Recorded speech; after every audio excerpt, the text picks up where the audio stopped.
Dear students, self receipt theory from chemistry department SVN inter college Kalam Sultanpur. प्रिय बच्चों, पिछली video में हमने आपको सार्थक अंक तथा रासायनिक संयोग के नियम के बारे में हमने चर्चा किया था। और रासायनिक संयोग के नियम में प्रिय छात्रों, हमने आपको जैसे रासायनिक संयोग के नियम में हमने आपको जो पहला नियम बताया था वो था द्रव्यमान संरक्षण का नियम, या उसी को द्रव्य अविनाशिता का नियम कहते हैं। दूसरा था स्थिर अनुपात का नियम। तीसरा था बेटा गुणित अनुपात का नियम। चौथा था तुल्य अनुपात या व्युत्क्रम अनुपात का नियम। और जो पांचवा था गैसीय आयतन या गैल्यूसेक का नियम। तो हमने पिछली वीडियो में हमने आपको द्रव्यमान संरक्षण के नियम को 20 एग्जाम्पल हमने आपको समझाया था और हमने एग्जाम्पल भी आपको बताया। और आज जो नया लेक्चर है ये है दूसरा जो रूल है वो है स्थिर अनुपात का नियम या लॉ ऑफ कांस्टेंट प्रोपोर्शन। बेटा, अकॉर्डिंग टू दिस रूल, इस नियम के अनुसार आप कह सकते हैं कोई भी रासायनिक यौगिक, जैसे हम जल की बात करते हैं H2O, water is a chemical compound, एक रासायनिक यौगिक है। इस नियम के अनुसार कोई भी रासायनिक यौगिक किसी भी स्रोत से प्राप्त हो।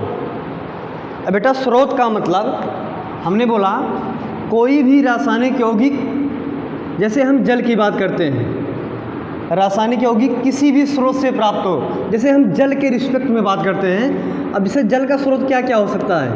तालाब, झील,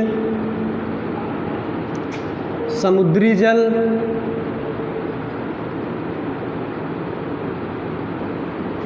उसके बाद आपका नदी, या फिर किसी देश का, किसी भी देश का हो, जैसे मान लीजिए अमेरिका, किसी भी देश का वाटर हो, तो आप समझ सकते हैं कि इस नियम के अनुसार कोई भी रासायनिक यौगिक किसी भी स्रोत से प्राप्त हो, उनके भारों का अनुपात, उनका भारात्मक अनुपात सदैव नियत रहता है। कोई भी यौगिक या कोई भी रासायनिक यौगिक किसी भी स्रोत से प्राप्त हो और किसी भी तत्व से मिलके बना हो, उनका जो भारात्मक अनुपात होता है वो सदैव नियत होता है, सदैव स्थिर होता है। जैसे जल एक रासायनिक यौगिक है जो हाइड्रोजन और ऑक्सीजन दो तत्वों से मिलके बना है। इनमें इनके तत्वों का अनुपात 2:1 है। और इनके हम भारों के अनुपात की बात करें या हाइड्रोजन और ऑक्सीजन के भारों के अनुपात की बात करें तो वो 1:8 है। कितना अनुपात बेटा? 1:8 है। तो रासायनिक संयोग के नियम में इसका नाम बेटा स्थिर अनुपात का नियम। क्या नाम बेटा? स्थिर अनुपात का नियम।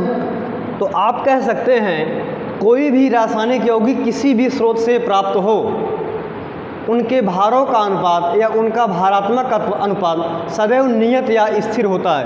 एग्जाम्पल के लिए, जैसे H2O एक यौगिक है और उनके भारों का अनुपात 1:8 है और ये सदैव नियत होता है। और ये जल चाहे तालाब का जल हो, चाहे झील का जल हो, या समुद्री जल हो, या नदी का हो, या किसी अदर कंट्री का वाटर हो, जैसे अमेरिका या किसी भी देश का जल हो, कहीं भी, चाहे फॉरेन का जल हो या फिर इंडिया का, किसी भी स्रोत से प्राप्त जल हो, सदैव उनके भारों का अनुपात क्या होता है बेटा? हमेशा 1:8 होता है। ये था स्थिर अनुपात का नियम। चलिए हम नेक्स्ट रूल पे चर्चा करते हैं। तो तीसरा है वो है गुणित अनुपात का नियम। तीसरा है गुणित अनुपात का नियम।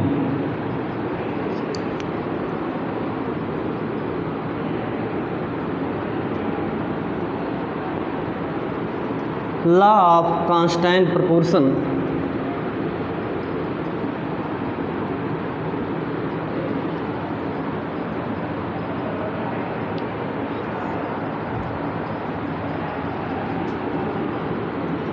तीसरा है गुणित अनुपात का नियम।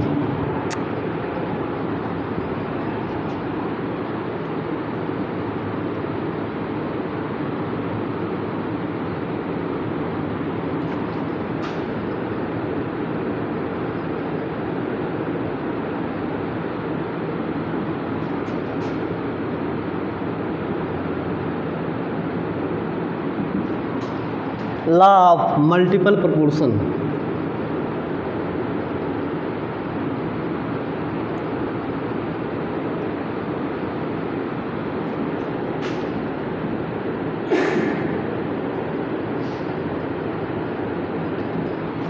एक गुणित अनुपात का नियम है बेटा, सभी छात्र ध्यान से सुनेंगे।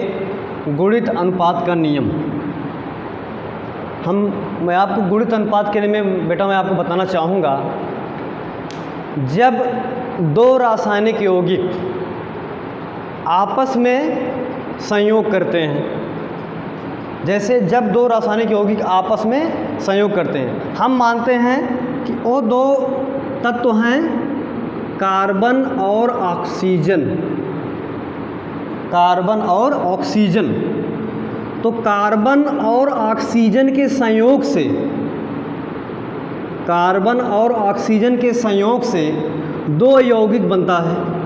जैसे आप समझ सकते हैं इसमें कि यहाँ पे कार्बन का ऑक्साइड, यहाँ पे कार्बन का ऑक्साइड,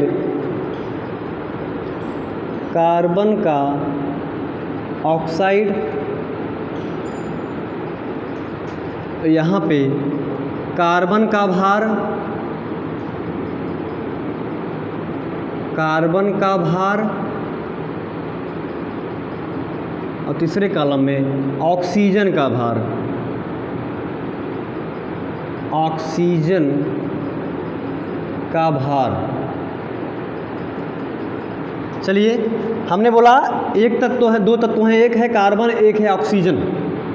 इन दोनों तत्वों के संयोग से दो यौगिक बनता है। एक बनता है CO, जिसका नाम है कार्बन मोनोऑक्साइड, इसका नाम है कार्बन मोनोऑक्साइड, कार्बन मोनोऑक्साइड। एक है कार्बन मोनोऑक्साइड और एक है CO2, इसका नाम है कार्बन डाइऑक्साइड, कार्बन डाइऑक्साइड।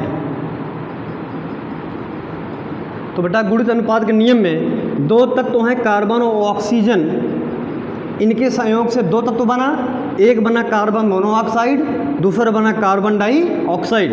इसमें अगर हम इनके भारों की बात करें तो यहाँ पर कार्बन का जो अणुभार होता है वो होता है 12, और यहाँ पर भी इस कार्बन का अणुभार क्या होगा 12।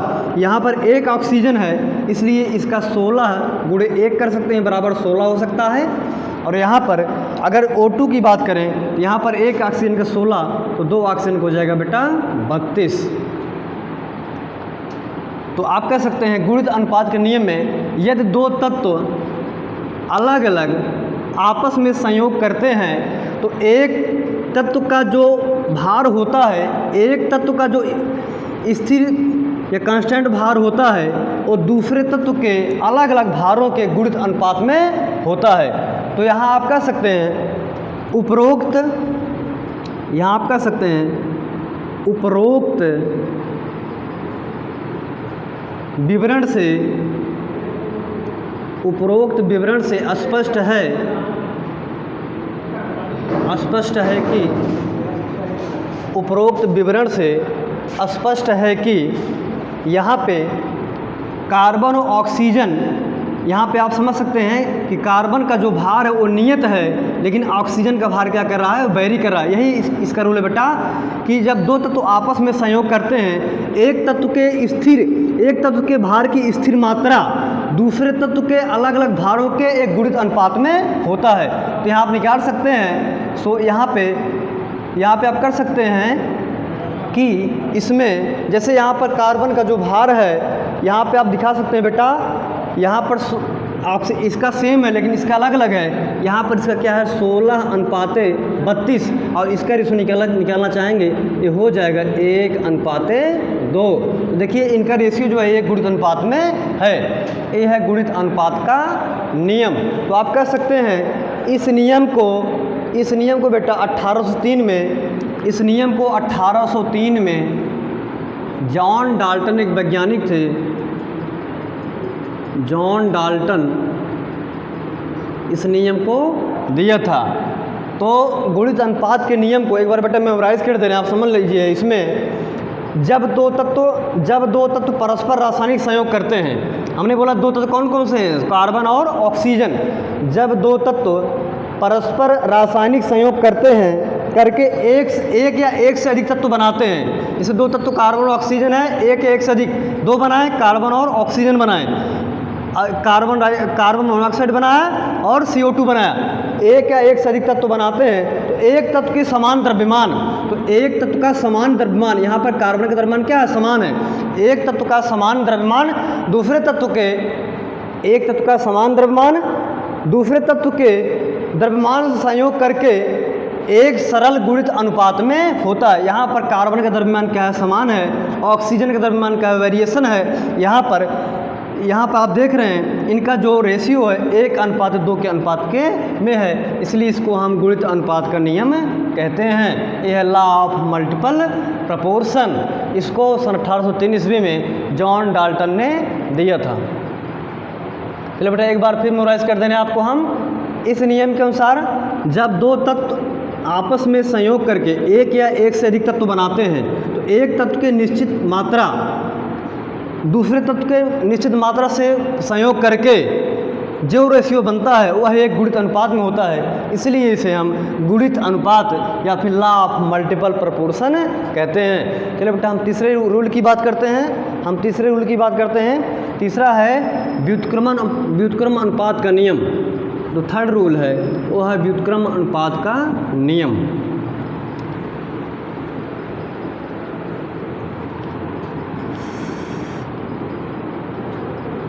तीसरा रूल व्युत्क्रम अनुपात का नियम या तुल्य अनुपात का नियम। व्युत्क्रम अनुपात का नियम या तुल्य अनुपात का नियम।